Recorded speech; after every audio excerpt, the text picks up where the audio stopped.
그렇게 왔다 그렇게 가신 어머님. 장준. 어느 날 어머님이 노환으로 돌아가셨다는 서신 연락을 북에 있는 동생으로부터 받았다. 돌아가신 지 2개월이 지나서 나에게 전달된 편지였다. 그 소식을 받고 난 후 쓰라린 나의 마음을 어떻게 표현할 수 있으랴. 꿈에도 그리던 어머님을 수만리 떨어진 이국 땅에서 그렇게 난 보내드렸다. 아니, 엄마는 영원한 시공 속으로 스스로 그렇게 걸어 들어가셨다. 세상에 갖고 계시던 모든 것을 털어버리시고 자식들에 대한 사랑과 안타까운 마음까지도 그렇게 놓고 가셨다. 세상 어느 누가 자기 어머니에 대한 사랑을 잊을 수 있으랴.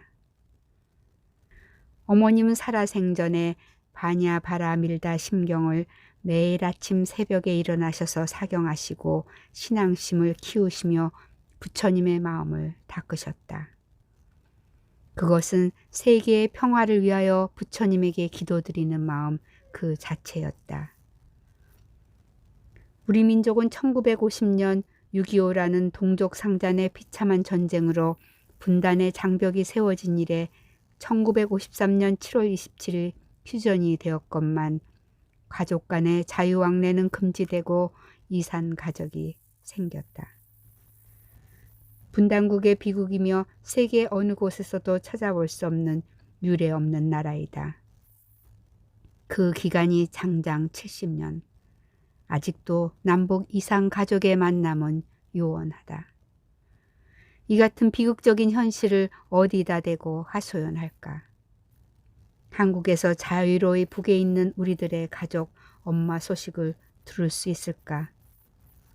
그러나 현재 세계 정세는 많이 변해가고 있지만 우리 민족끼리 해결하기엔 힘이 없다. 아직도 외세의 강대국 힘이 작용하고 있다. 나는 이런 민족적인 비극의 주인공이다. 나는 얼떨결에 1950년 6월 25일 전쟁 고아가 되었다. 전쟁이 터지자 15살의 나이로 어머니의 품을 떠나 피난민 물결에 휩쓸려 남으로 내려왔다. 전쟁이 끝나면 다시 오리라 어머니와의 약속을 하고 고향을 떠난 나는 영원히 어머니와 헤어지는 신세가 되고 말았다. 그날부터 나에겐 어머니란 없었다. 그러나 어머니를 만나야겠다는 의지는 내 몸에 항상 지니고 다녔다. 나의 평생 소원은 어머니를 모시고 한 집에서 며느리와 손자들과 같이 오순도순 사는 것이었다. 어머니에게 맛있는 것을 해드리고 어머니를 모시고 크루즈 여행이라도 가는 것이 꿈이었으나 그 꿈은 모두 허상이 되고 말았다. 이 같은 꿈을 실현하기 위해서는 나는 미국으로 갈 결심을 했다. 가서 시도해 보는 것이 오히려 첩경일 수 있다. 그동안 해외 공사 입찰을 위해 미국, 일본, 중동, 아프리카, 사모아 등 회사를 대표해 다니면서 입찰과 계약을 위한 니고시에이션 등 많은 활동을 했다.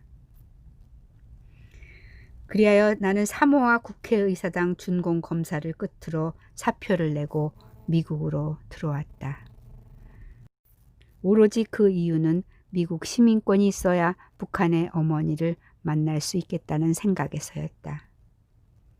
나는 미국 생활 6년 만에 미국 시민권을 받고 처음으로 미국 적십자 문을 두드렸다.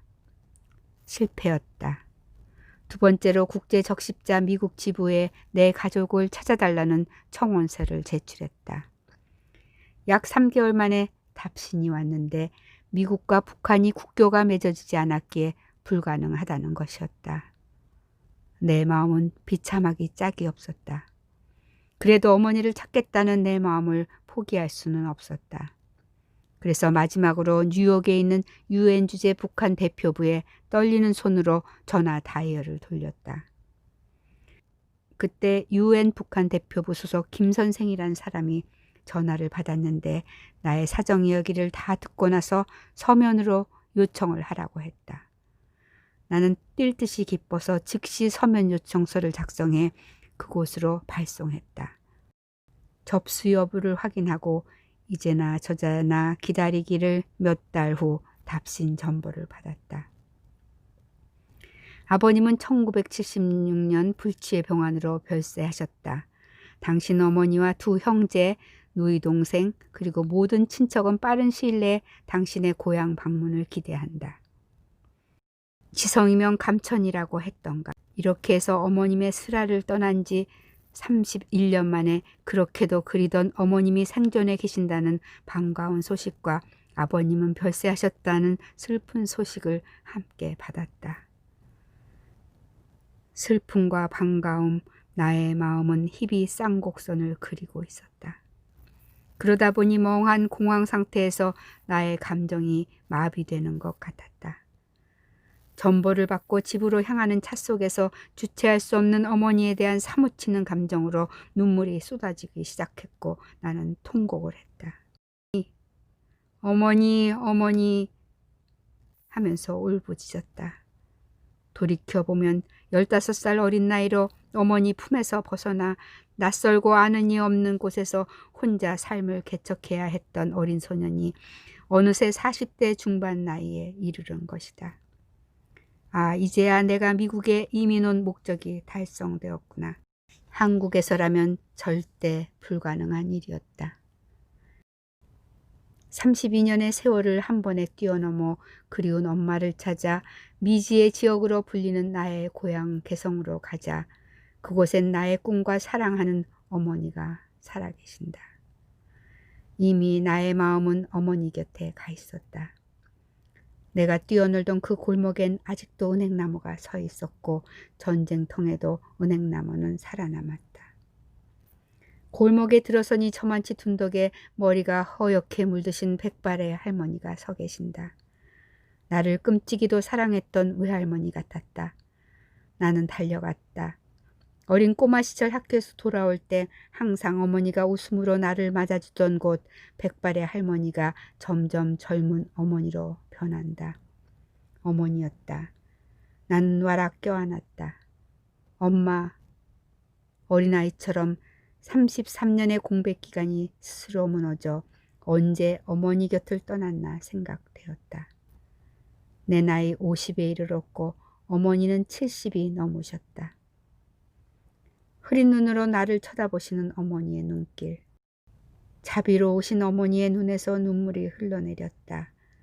어머니의 눈물은 돌아온 아들을 다시 찾은 뼛속 깊은 눈물이었고 나도 다시 찾은 어머니 앞에 눈물을 흘렸다. 어서 집으로 들어가자. 어머니는 나를 의자에 앉히고 나의 손과 발을 쓰다듬으며 내가 당신의 아들임을 확인하신다. 친척들이 다 돌아가고 난 후 나는 어머니와 같이 나란히 누웠다. 네가 이렇게 이북 고향 땅 개성에 다녀가면 혹시 너를 의심하고 잡아가는 불상사가 생기지 않을까 걱정된다. 어머니 마음이리라. 33년 만에 만나는 아들 어머니는 또 아들 걱정이 크다. 어머니 염려 마세요. 저는 미국 시민입니다. 어머니는 미국 시민이 무엇을 의미하는지 알지 못하신다. 이렇게 나는 어머니 생전에 어머니를 뵙기 위해 1983년을 시작으로 3번 다녀왔다. 나는 이데올로기도 몰랐고 평범하게 사는 그저 소시민일 뿐이다. 나의 불행은 우리 민족에게 주어진 민주공산 두 이데올로기 다툼의 희생자일 뿐이다. 나의 바람은 평화스럽게 남북이 통일되어 이상 가족이 만나고 더 이상 민족의 불행이 없기를 바랄 뿐이다. 이제 어머니는 하늘나라로 가셨다. 나는 어머니를 보고 싶어도 뵙지 못한다. 더 후회스러운 것은 더 자주 북에 계시는 어머니를 찾아뵙지 못한 것이다. 어머니를 만나기 위해 어딘들 못 가랴. 나는 어머니를 만날 수만 있다면 그 어떠한 시련이라도 헤치고 갈 마음의 준비가 되어 있다. 새벽녘 부엌에서 아침을 준비하는 소리가 들린다. 잠자는 내 얼굴 위로 무엇이 어른거려 나는 눈을 떴다. 내 얼굴 위에 어머니 얼굴이 겹쳐져 있다. 어머니가 오늘 떠나는 아들의 얼굴을 뚫어져라 보고 계신다. 엄마, 엄마, 엄마.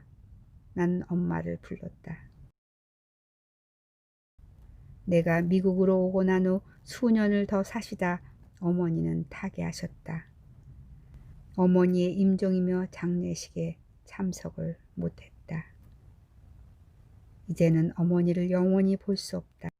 그러나 윤회의 길에서 어머니를 다시 만나면 좋겠다는 것이 나의 꿈이다.